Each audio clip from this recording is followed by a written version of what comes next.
कैसे हैं दोस्तों आप सभी के मैं आपके मंच द सक्सेस पॉइंट @ पे एक बार फिर से आपका स्वागत करता हूं।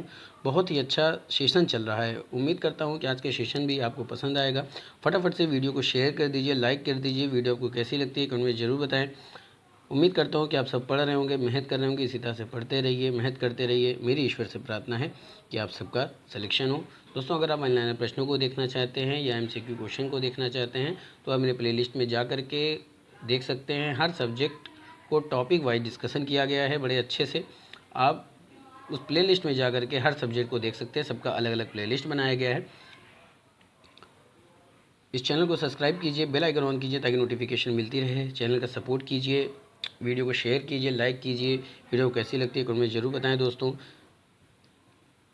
कोशिश करता हूं कि इतने अच्छे और ऐसे टॉपिकों को आपके बीच में डिस्कशन किया जाए, ऐसे प्रश्नों को डिस्कशन किया जाए जिससे आप अपने लक्ष्य को जल्द से जल्द हासिल कर सकें। दोस्तों, बड़ी मेहनत के साथ इस वीडियो को तैयार किया जाता है, इसलिए गुजारिश है कि ज़्यादा से ज़्यादा लोगों तक पहुंचाएं ताकि ज़्यादा से ज़्यादा लोग इस वीडियो को देखें, ज़्यादा से ज़्यादा लोग चैनल से जुड़ें। जितने ज़्यादा से ज़्यादा लोग जुड़ेंगे, जितने ज़्यादा से ज़्यादा लोग चैनल को कि जितने भी वीडियो हैं, बात समझाइए दोस्तों, चैनल के जितने भी वीडियोज़ हैं, अगर लोग ज़्यादा से ज़्यादा देखते हैं या इस वीडियो को ज़्यादा से ज़्यादा लोग देखते हैं तो हमारा मनोबल बढ़ेगा, हम और अच्छा करने का प्रयास करेंगे। चलिए देखते हैं।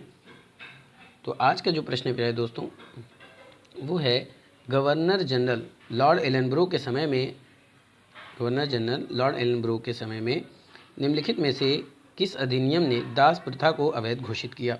बात समझ में दोस्तों, प्रश्न क्या है कि गवर्नर जनरल लॉर्ड एलनब्रो के समय में निम्नलिखित में से किस अधिनियम ने दास प्रथा को अवैध घोषित किया।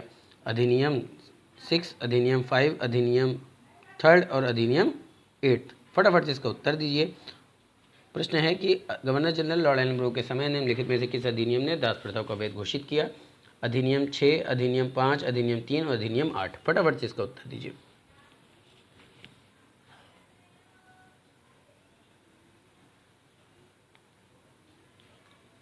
दोस्तों, अगर बात की जाए गवर्नर जनरल लॉर्ड एलनब्रो की, तो गवर्नर जनरल लॉर्ड एलनब्रो के समय में निम्नलिखित में से जिस अधिनियम ने दास प्रथा को अवैध घोषित किया था वो अधिनियम है अधिनियम 6। तो आपको ऑप्शन हो जाएगा ए। तो A is the right answer for this question. अगले प्रश्न की तरफ चलते हैं। ये रहा मेरा दोस्तों अगला प्रश्न। अगला प्रश्न है कि 1916 में हुए भारतीय राष्ट्रीय कांग्रेस के लखनऊ अधिवेशन की अध्यक्षता किसने की थी। बात समझ में दोस्तों, 1916 में हुए भारतीय राष्ट्रीय कांग्रेस के लखनऊ अधिवेशन की अध्यक्षता किसने की थी। राज बिहारी बोस, अंबिका चरण मजूमदार, भूपेंद्र नाथ बोस, उपरोक्त में से कोई नहीं। तो 1916 में हुए भारतीय राष्ट्रीय कांग्रेस के लखनऊ अधिवेशन की अध्यक्षता किसने की थी। फटाफट से इसका उत्तर दीजिए।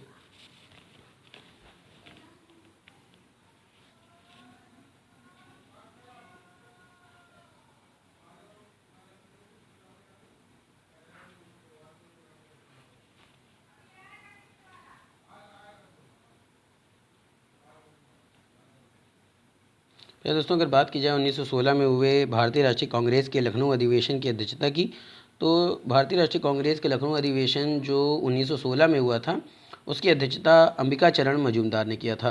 तो ऑप्शन आपका बी राइट हो जाएगा। तो B is the right answer for this question. अगले प्रश्न की तरफ चलते हैं। अगला प्रश्न पे है दोस्तों कि भारतीय अशांति के जनक के रूप में किसे जाना जाता है। दादा भाई नौरोजी, GK गोखले, महात्मा गांधी, बाल गंगाधर तिलक। भारतीय अशांति के जनक के रूप में किसे जाना जाता है।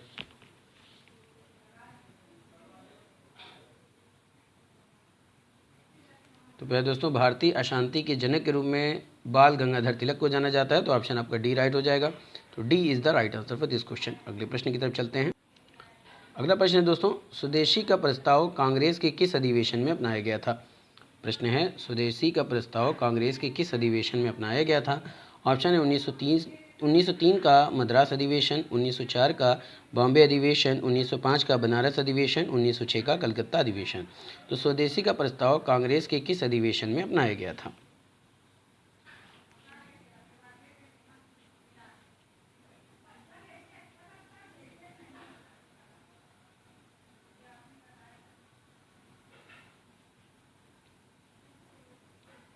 दोस्तों, अगर बात की जाए स्वदेशी का प्रस्ताव कांग्रेस के किस अधिवेशन में अपनाया गया था, तो ये अपनाया गया था 1906 के कलकत्ता अधिवेशन में, जो कि ऑप्शन आपका डी पे दे रहा है।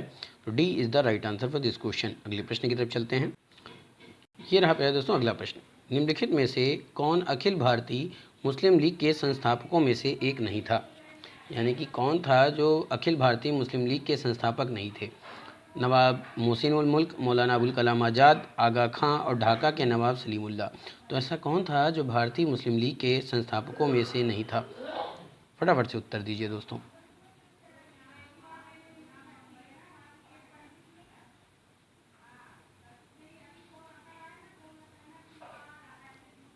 बहुत ही अच्छा प्रश्न है प्यारे दोस्तों, फटाफट से इसका उत्तर देते रहिए, वीडियो को शेयर करते रहिए। निम्नलिखित में से कौन अखिल भारतीय मुस्लिम लीग के संस्थापकों में से एक नहीं था? तो इसका जो उत्तर होगा वो होगा मौलाना अबुल कलाम आज़ाद, जो कि ऑप्शन बी पे दे रहा है। तो B is the right answer for this question. अगले प्रश्न की तरफ चलते हैं। अगला प्रश्न दोस्तों कि प्रथम आंग्ल अफगान युद्ध के बाद दोस्त मोहम्मद खान को कैदी के रूप में निम्नलिखित में से किस स्थान पर निर्वासित किया गया था? प्रश्न क्या है कि प्रथम आंग्ल अफगान युद्ध के बाद दोस्त मोहम्मद खान को कैदी के रूप में निम्नलिखित में से किस स्थान पर निर्वासित किया गया था? आपका ऑप्शन है सूरत, देहरादून, बॉम्बे या फिर कलकत्ता।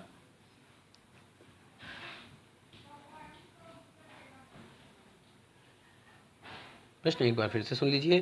प्रथम आंग्ल अफगान युद्ध के बाद दोस्त मोहम्मद खान को कैदी के रूप में निम्नलिखित में से किस स्थान पर निर्वासित किया गया था? सूरत, देहरादून, बॉम्बे, कलकत्ता।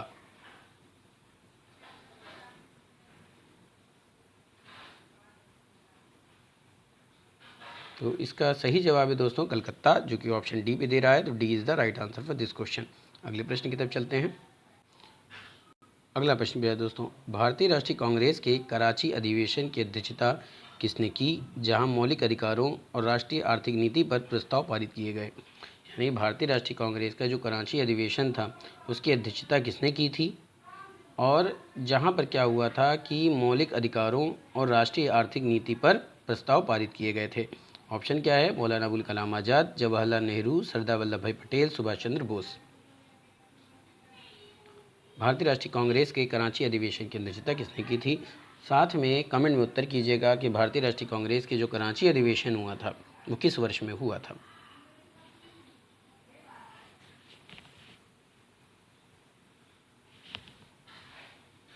दोस्तों अगर भारतीय राष्ट्रीय कांग्रेस के कराची अधिवेशन की अध्यक्षता की बात करें तो इसकी अध्यक्षता सरदार वल्लभ भाई पटेल ने की थी। तो ऑप्शन सी पे दे रहा है। तो C is the right answer for this question. अगले प्रश्न की तरफ चलते हैं। अगला प्रश्न पे है दोस्तों कि निम्नलिखित में से कौन से सर जॉन लॉरेंस भारत के वायसराय का सुधार थे? यानी कि जिन्होंने क्या किया था, सुधार किया था। निम्नलिखित में से कौन से सर जॉन लॉरेंस थे जिन्होंने सुधार किया था?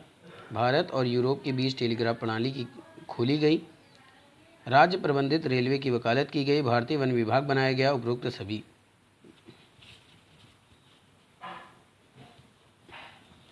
बस इसमें आ रही दोस्तों, निम्नलिखित में से कौन से सर जॉन लॉरेंस, लिखित में से आपको बताना है सर लॉरेंस ने भारत के वायसराय में सुधार यानी उसके समय में हुआ था।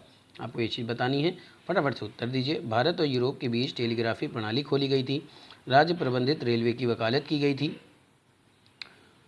भारतीय वन विभाग बनाया गया था, और उपरोक्त सभी। तो प्यारे दोस्तों अगर हम बात करते हैं सर जॉन लॉरेंस की, जिन्होंने भारत के वायसराय के रूप में कार्य किया और इनके समय में क्या हुआ ये बताना था, तो भारत और यूरोप के बीच टेलीग्राफी प्रणाली खोली गई थी, ये भी सही है। राज्य प्रबंधित रेलवे की वकालत की गई थी, ये भी सही है। भारतीय वन विभाग बनाया गया था, ये भी सही है। तो इस लिहाज से ऑप्शन डी राइट हो जाएगा, उपरोक्त सभी। तो ऑप्शन डी राइट हो जाएगा। तो D is the right answer for this question. अगले प्रश्न की तरफ चलते हैं। अगला प्रश्न है दोस्तों कि विलियम एडम्स द्वारा ब्रिटिश इंडिया सोसाइटी यानी 1839 की स्थापना कहाँ की गई थी? यानी आपको बताना है कि विलियम एडम्स जो थे उनके द्वारा ब्रिटिश इंडिया सोसाइटी की स्थापना 1839 में कहाँ की गई थी? लंदन में, पुणे में, बॉम्बे में, कलकत्ता में।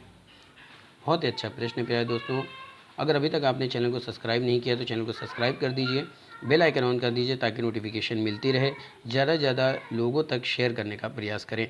विलियम एडम्स के द्वारा ब्रिटिश इंडिया सोसाइटी की स्थापना 1839 में कहाँ की गई थी? तो ये की गई थी दोस्तों लंदन में। तो ऑप्शन आपका ए राइट हो जाएगा। तो A is the right answer for this question. अगले प्रश्न की तरफ चलते हैं। अगला प्रश्न है 1913 में सैन फ्रांसिस्को में गदर पार्टी की स्थापना किसने की थी? 1913 में सैन फ्रांसिस्को में गदर पार्टी की स्थापना किसने की थी? लाला हरदयाल ने, भगत सिंह ने, सुभाष चंद्र बोस ने, रास बिहारी बोस ने। फटाफट से इसका उत्तर दीजिए कि 1913 में सैन फ्रांसिस्को में जो गदर पार्टी की स्थापना की थी वो किसने की थी?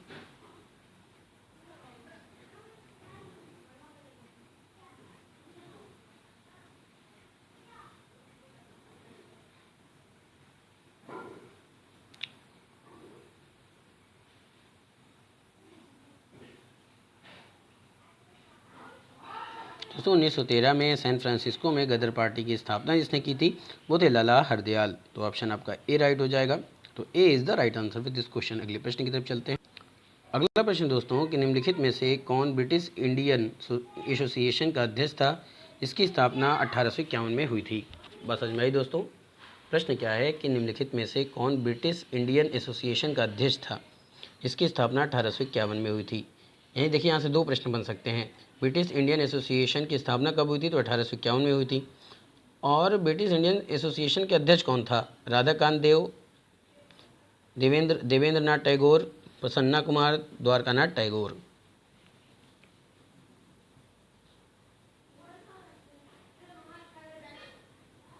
फटाफट से उत्तर दीजिए दोस्तों।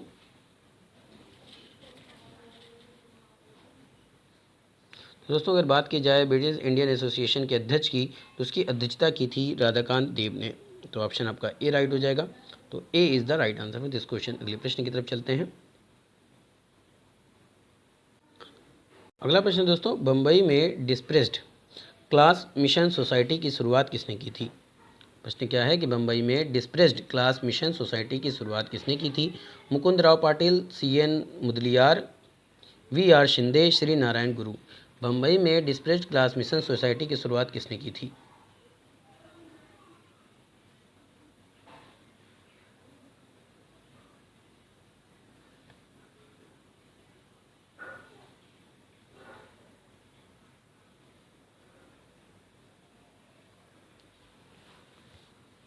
बहुत ही इंपॉर्टेंट प्रश्न है दोस्तों। बम्बई में डिस्प्रेस्ड क्लास मिशन सोसाइटी की शुरुआत किसने की थी? मुकुंद राव पाटिल, CN मुदलियार, VR शिंदे, श्री नारायण गुरु। तो इसका जो सही उत्तर होगा वो CR शिंदे होगा, जो कि ऑप्शन सी पे दे रहा है। तो C is the right answer for this question. आगे प्रश्न की तरफ चलते हैं। फिर दोस्तों अगला प्रश्न है, निम्नलिखित कथनों पर विचार कीजिए। पहला कथन है कि संथाल आंदोलन ब्रिटिश औपनिवेशिक सत्ता, जिम्मेदारों, बस समझ रही, माफ़ कीजिएगा, जमींदारों। संथाल आंदोलन ब्रिटिश औपनिवेशिक सत्ता, जमींदारों और साहूकारों के खिलाफ एक सशस्त्र विद्रोह था। दूसरा कथन क्या कह रहा है कि इस आंदोलन का नाम झारखंड और पश्चिम बंगाल में रहने वाली संथाल नामक जनजाति के नाम पर रखा गया था। आगे है, संथाल जो आंदोलन हुआ था वो 1895 और 1900 के बीच हुआ था। आगे क्या है कि संथाल आंदोलन का जो मुख्य कारण था वो स्थायी जमींदारी बंदोबस्त अधिनियम का क्रियान्वयन था। और उपरोक्त कथनों में से कौन सा सही है? फटाफट से इसका उत्तर दीजिए।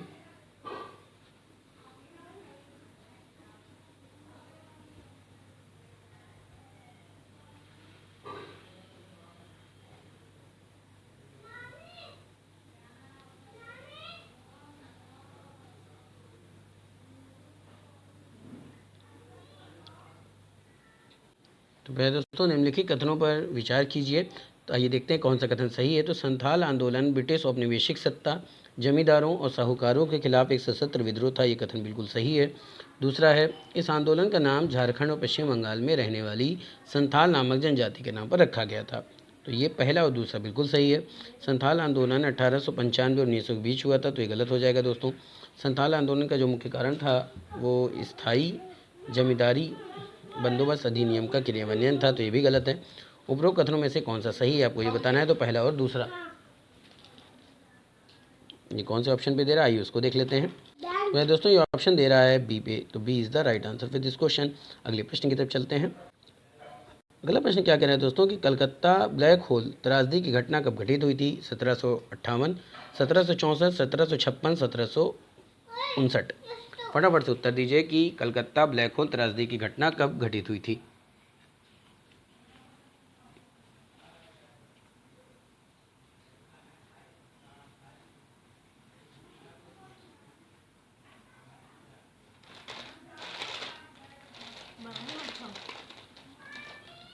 दोस्तों कलकत्ता ब्लैक होल त्रासदी की जो घटना घटित हुई थी वो हुई थी 1756 में। तो ऑप्शन आपका सी राइट हो जाएगा। तो C is the right answer for this question. अगले प्रश्न की तरफ चलते हैं। अगला प्रश्न है कि फैजाबाद में 1857 के विद्रोह का नेतृत्व किसने किया था? राव तुलाराम, खान बहादुर खान, अजीमुल्ला खान या फिर अहमदुल्ला? फटाफट से उत्तर दीजिए। बहुत ही इंपॉर्टेंट प्रश्न है कि फैजाबाद में 1857 के विद्रोह का नेतृत्व किसने किया था?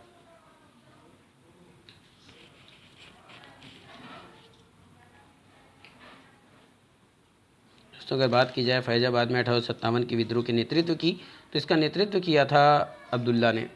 किसने? अहमद अब्दुल्ला ने। तो ऑप्शन आपका डी राइट हो जाएगा। तो D is the right answer for this question. अगले प्रश्न की तरफ चलें। दोस्तों अगला प्रश्न है कि भारतीय राजकुमारों के लिए काठियावाड़ में राजकोट कॉलेज और अजमेर में मेयो कॉलेज की स्थापना किसने की थी? प्रश्न क्या है कि भारतीय राजकुमारों के लिए काठियावाड़ में राजकोट कॉलेज और अजमेर में मेयो कॉलेज की स्थापना किसने की थी? आपका ऑप्शन है Lord Northbrook, Lord Mayo, Lord Lytton और लॉर्ड रिपन। दोस्तों रिपन लिखा है, ये रिपन भी लोग कहते हैं। तो फटाफट से इसका उत्तर दीजिए।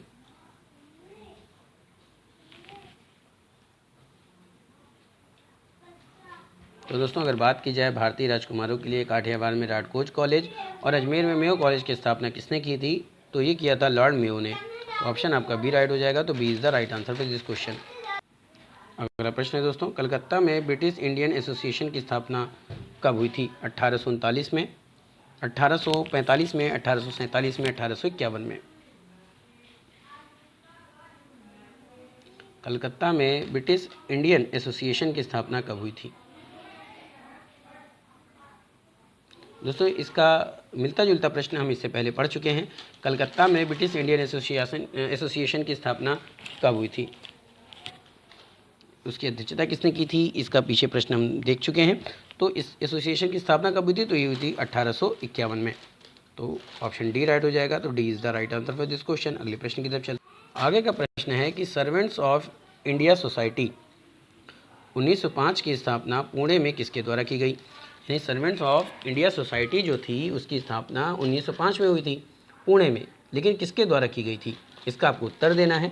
बाल गंगाधर तिलक के द्वारा, एम एन राय के द्वारा, गोपाल कृष्ण गोखले के द्वारा या फिर एन डी मजूमदार के द्वारा? सर्वेंट्स ऑफ इंडिया सोसाइटी की स्थापना पुणे में किसके द्वारा की गई थी?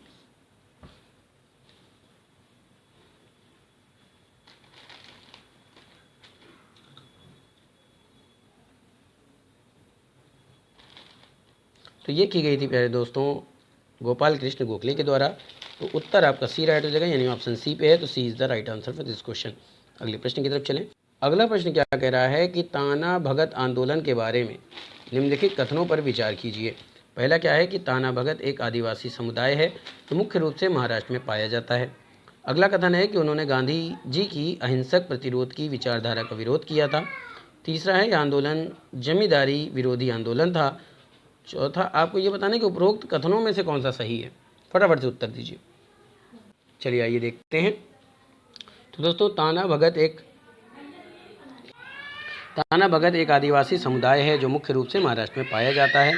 तो ये कथन आपका गलत हो जाएगा। अगला कथन है उन्होंने गांधी जी की अहिंसक प्रतिरोध की विचारधारा का विरोध किया। तो ये भी कथन गलत हो जाएगा। यह आंदोलन जमींदारी विरोधी आंदोलन था। ये कथन बिल्कुल सही है। तो कौन सा कथन आपको सही है, आपको इसका उत्तर देना है। तो उसका जो सही कथन है वो केवल तीसरा सही है। ताना भगत आंदोलन जो है वो जमींदारी विरोधी आंदोलन था। अब देखते हैं कौन से कथन पे, कौन से ऑप्शन पे दे रहा है। तो इसका जो सही उत्तर होगा वो होगा बी। तो B is the right answer for this question. अगले प्रश्न की तरफ चलें। अगला प्रश्न क्या है कि ब्रिटिश शासकों ने भारत में मुख्यतः नई शिक्षा प्रणाली क्यों शुरू की? पहला है कंपनी के लिए कार्यालय कर्मचारियों का एक वर्ग प्रदान करना, ईसाई मिशनरियों के काम को बढ़ावा देना, वैज्ञानिक और तकनीकी विकास के बारे में जागरूकता पैदा करना, और डी है सुशासन की क्षमता उत्पन्न करना। ब्रिटिश शासकों ने भारत में मुख्यतः नई शिक्षा प्रणाली क्यों शुरू की थी, इसका जवाब देना है आपको।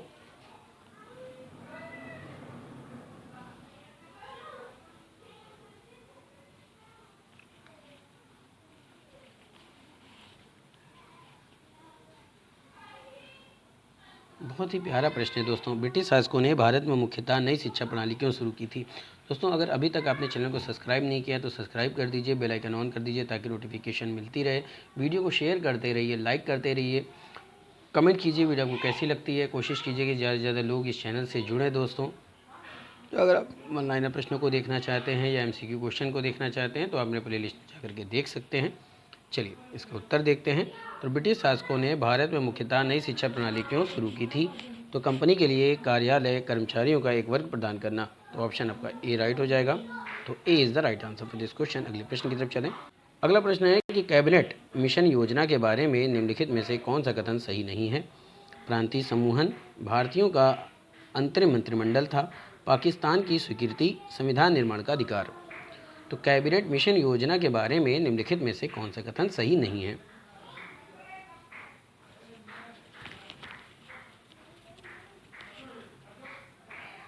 दोस्तों, कैबिनेट मिशन योजना के बारे में अगर हम बात करें तो इसका जो कथन सही नहीं है उसका उत्तर देना है। तो वो कथन क्या है प्यारे दोस्तों? कि पाकिस्तान की स्वीकृति, इसका इससे कोई संबंध ही नहीं है। तो ऑप्शन सी राइट हो जाएगा। तो C is the right answer for this question. अगले प्रश्न की तरफ चलें। आगे का जो प्रश्न है वो है किस इंडिया लीडर के द्वारा ऑल इंडिया रेडियो स्टेशन का दौरा किया गया? प्रश्न है किस इंडिया लीडर के द्वारा ऑल इंडिया रेडियो स्टेशन का दौरा किया गया? सरदार पटेल, महात्मा गांधी, जवाहरलाल नेहरू, लाल बहादुर शास्त्री। किस इंडिया लीडर के द्वारा ऑल इंडिया रेडियो स्टेशन का दौरा किया गया?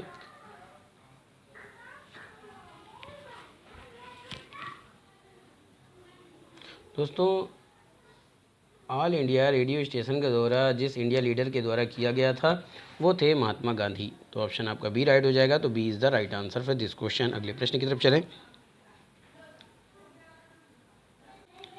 अगला प्रश्न है कि प्रारंभ में महारानी एलिजाबेथ प्रथम ने ईस्ट इंडिया कंपनी को कितने वर्षों के लिए चार्टर स्वीकृत किया था? प्रारंभ में महारानी जो एलिजाबेथ थी प्रथम थी, उन्होंने ईस्ट इंडिया कंपनी को कितने वर्षों के लिए चार्टर स्वीकृत किया था? 5 वर्ष, 7 वर्ष, 10 वर्ष या फिर 15 वर्ष?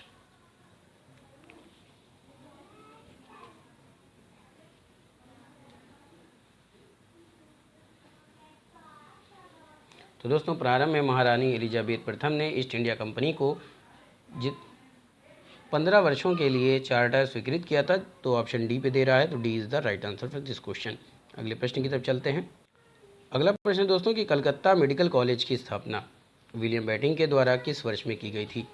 कलकत्ता मेडिकल कॉलेज की स्थापना विलियम बेंटिंक के द्वारा किस वर्ष की गई थी? तो 1828 में, 1829 में, 1833 में, 1835 में? फटाफट से उत्तर दीजिए दोस्तों। कलकत्ता मेडिकल कॉलेज की स्थापना विलियम बेंटिंक के द्वारा किस वर्ष की गई थी? तो ये की गई थी प्यारे दोस्तों 1835 में। तो ऑप्शन डी राइट हो जाएगा। तो D is the right answer for this question. अगले प्रश्न की तरफ चलें। अगले प्रश्न की बात करें दोस्तों तो 1857 के महान विद्रोह की समाप्ति के बाद निम्नलिखित में से किसे अंग्रेज़ों ने रंगून में निर्वासित कर दिया था? जब 1857 का विद्रोह हो गया था, ख़त्म हो गया था, समाप्त हो गया था, तो उसके बाद किसे अंग्रेज़ों ने रंगून में निर्वासित कर दिया था? नाना साहेब, तात्या टोपे, बहादुर शाह द्वितीय, बेगम हजरत महल।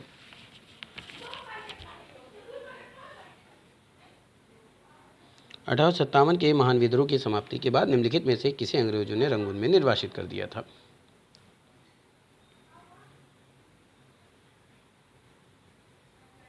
तो इसका जो सही उत्तर होगा वो प्यारे दोस्तों होगा बहादुर शाह द्वितीय। तो ऑप्शन आपका सी राइट हो जाएगा। तो C is the right answer for this question. दोस्तों, ये था आज का महत्वपूर्ण सेशन। आज यहीं पे समाप्त करते हैं। उम्मीद करता हूँ कि आज का सेशन आपको पसंद आएगा। प्रयास कीजिए, कोशिश कीजिए कि ज़्यादा से ज़्यादा लोग इस चैनल से जुड़ें, ज़्यादा से ज़्यादा प्रश्नों को लगाने का प्रयास करें। अगर आप ऑनलाइनर प्रश्नों को देखना चाहते हैं, MCQ क्वेश्चन को देखना चाहते हैं जो कि इससे पहले भी डाले जा चुके हैं, बहुत सारे प्रश्न डाले जा चुके हैं दोस्तों। अगर आप उसको देखते हैं तो उससे आप ये जान पाएंगे कि किस तरह के प्रश्न किस पार्ट से ज़्यादा पूछे जाते हैं, कैसे प्रश्न बनकर आ रहे हैं या बनकर आ सकते हैं। फिर मिलेंगे इसी जुनून के साथ। तब तक के लिए जय Hind, wish you all the best.